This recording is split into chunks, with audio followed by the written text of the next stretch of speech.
السلام علیکم ورحمۃ اللہ وبرکاتہ۔ محترم ناظرین اکرام، شادی کے اسلام کے اندر بڑی اہمیت و فضیلت آئی ہوئی ہے۔ شادی شدہ جوڑے کی مدد کی ذمہ داری اللہ تبارک و تعالیٰ نے اٹھا کر رکھی ہے۔ شادی کے اندر اللہ رب العزت نے خیر و برکت رکھی ہوئی ہے۔ ان سب کے باوجود بھی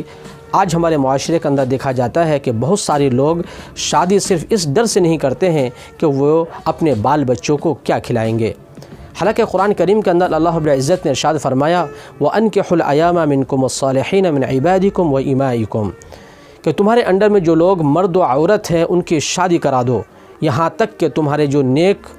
مرد و عورت غلام ہیں ان کی بھی شادی کر دو۔ اب اگلے جملے کے اندر سنیے کہ اللہ تبارک و تعالیٰ نے ہمارے پرابلم کو ذکر کیا، ہمارے ڈر اور ہماری پریشانی کو ذکر کرتے ہوئے فرمایا اِن یکونوا فقراء یغنیہم اللہ من فضلہ، کہ یہ لوگ اگر فقیر بھی ہوں گے اللہ تبارک و تعالیٰ اپنے فضل و کرم سے انہیں غنی بنا دیں گے۔ اور غنی کا مطلب یہ ہے کہ انسان کے پاس اتنی دولت آ جائے گی کہ وہ دوسروں کو بھی دے سکیں گے۔ اور نبی رحمت صلی اللہ علیہ وسلم نے ارشاد فرمایا کہ اللہ تبارک و تعالیٰ نے 3 لوگوں کی مدد کی ذمہ داری خود اٹھا کے رکھی ہوئی ہے۔ پہلا شخص جو شادی اس وجہ سے کرے تاکہ اس کے نفس کی اور اس کے آنکھوں کی حفاظت ہو سکے، اور شادی کا جو فائدہ اسلام کے اندر بیان کیا گیا ہے وہ یہی ہے کہ انسان کے نفس اور اس کے آنکھوں کی حفاظت ہوتی ہے۔ اور جو شخص اس نیت سے شادی کرے تو اللہ تبارک و تعالیٰ ایسے شخص کی ضرور مدد کرتا ہے۔ دوسرا شخص مکاتب غلام،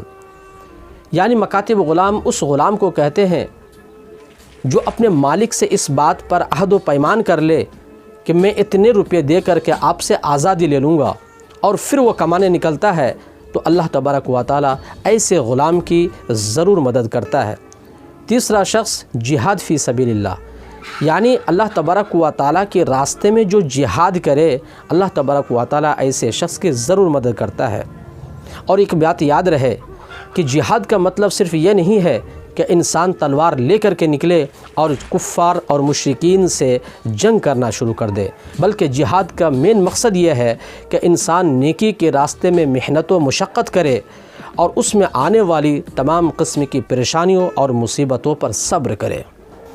مثال کے طور پر ابھی ٹھنڈی کا موسم ہے، اور ٹھنڈی کے موسم میں فجر کی نماز پڑھنا بڑا مشکل کام ہے، یعنی گرم بستر کا چھوڑ کر ٹھنڈے پانی سے وضو کرنا اور پھر نماز کے لیے جانا، اس میں بڑی پریشانی ہے، مشقت ہے۔ تو ایک مومن بندہ اللہ کو راضی کرنے کے لیے نیکی کے راستے میں وہ نکل پڑتا ہے، اپنے بستر کو چھوڑتا ہے اور پھر وضو بنا کر مسجد جا کر کے نماز ادا کرتا ہے، تو ایسے شخص کو بھی مجاہد فی سبیل اللہ ہی کہیں گے، یعنی یہ اللہ کے راستے میں جہاد کر رہا ہے، ان کو اتنا ہی ثواب ملے گا۔ تو ان 3 لوگوں کی اللہ تبارک و تعالیٰ مدد کی خود ذمہ داری اٹھا کے رکھی ہوئی ہے۔ کہنے کا مطلب یہ ہے کہ انسان کو صرف اس ڈر سے شادی میں تاخیر نہیں کرنی چاہیے کہ میں شادی کے بعد اپنے بال بچوں کو کیا کھلاؤں گا، بلکہ یہ کہتے ہوئے اور یہ مانتے ہوئے شادی کر لینی چاہیے کہ اللہ تبارک و تعالیٰ ہماری ذمہ داری خود اٹھا کے رکھا ہے، اس لیے اللہ ہماری ضرور مدد کرے گا، اور اس لیے شادی میں پہل کرنا چاہیے اور وقت پڑنے پر فوراً شادی انسان کو کر لینا چاہیے۔ اللہ تبارک و تعالیٰ سے دعا ہے الہ العالمین ہمیں ان باتوں کو سمجھ کر عمل کرنے کی توفیق عطا فرما۔ یہ ہمارے ویڈیوز آپ کو کیسی لگتی ہیں ہمیں ضرور آگاہ کریں، اور اس طرح کے ویڈیوز کے لیے ہمارے چینل کو سبسکرائب ضرور کریں۔ اللہ حافظ۔